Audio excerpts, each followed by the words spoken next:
வாழ்க்கை கதை 38வது நாள்ல நான் உங்க அருணை பேசிக்கிட்டு இருக்கேன். காலையிலே மார்க்கெட்டுக்கு வந்தேங்க. என்ன வாங்க வந்தேன்னா கருவேப்பிலை கொத்தமல்லி வாங்க வந்தேன். எதுக்கு கருவேப்பிலை வாங்க வந்தேன் அப்படின்னா ஜூஸ் போடுறதுக்கு. என்ன ஜூஸ்? ஆம்லா ஜூஸ். இது எதுக்கு குடிக்கிறோம்? முடி வளர்றதுக்கு குடிக்கிறோம். என்னடா இப்படி பேசிக்கிட்டு இருக்கேன்னு பார்த்தீங்கன்னா எல்லா மாடலேஷன்லையும் பேசுவேன் நான். அதனால தான் வந்து இந்த வாய்ஸில் போட்டுக்கிட்டு இருக்கேன்.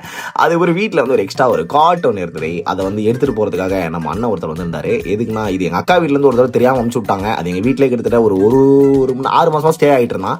அவனை ரிட்டர்ன் போட்டாச்சு. ரிட்டர்ன் போட்டு வீட்டுல இருந்து ஸ்டேட்டா ஜூட் விட்டாச்சு. எங்கன்னா நம்ம இன்னைக்கு கொஞ்சம் ரிகர்சல்லாம் இருக்கு. கிளம்புறதுக்கு முன்னாடி ஒரு ஃபிட்செக் ஒன்று போட்டு டங்குன்னு ஒரு 2 ஸ்டெப்பை போட்டு வீட்டுல இருந்து ஜூட் விட்டாச்சு. எங்க போறோம் அப்படின்னு சொல்லிட்டு பாத்தீங்கன்னா ரீசெண்டா நம்ம வந்து கண்டென்ட் வீடியோஸ் பண்ணிக்கிட்டு இருந்தோம்.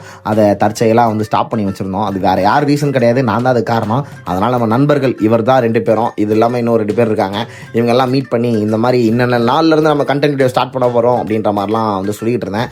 They are also involved, they are also very educated, அதாவது இன்ட்ரெஸ்டட்னு தான் அப்படி சொல்கிறேன். ஸோ டக்குன்னு வந்து அங்கேருந்து ஜூட் விட்டு நம்ம வந்து புதிய தலைமுறைக்கு வந்தாச்சு. இங்கே எதுக்கு வந்திருக்கோம் அப்படின்னா புதிய தலைமுறையில் இருக்கிற புதிய யுகத்தில் நடக்கிற வேற லெவல் காமெடின்ற ஒரு காமெடி ஷோவில் நம்ம வந்து நடிச்சுக்கிட்டு இருக்கோம். ஸோ அதுக்காக தான் வந்து ரிஹர்சலுக்கு வந்திருந்தேன். வந்தோடனே பார்த்தா மொத்த டீமும் உள்ளதாக இருந்தாங்க. அப்படியே எல்லாரும் ஜாலியாக உட்காந்து கலந்துரையாடிக்கிட்டு இருந்தோம். ஃபன் பண்ணிக்கிட்டு இருக்கும்போது திடீர்னு பார்த்தா டேரக்டர் வந்துட்டாரு. வந்தோடனே எல்லாரும் அவங்களோட ஸ்கிரிப்டெல்லாம் வந்து சீரியஸாகவும் சொல்லிக்கிட்டு இருந்தாங்க. இதான் நாங்கள் பண்ண போகிறோம் சார் கம்மிங் வீக்கில் அப்படின்னு சொல்லிட்டு. சரி அதோட நீ வீடியோ முடிச்சுக்கிறேன். ஒரு பானிபூரி சாப்பிட்டு பாய்ங்க.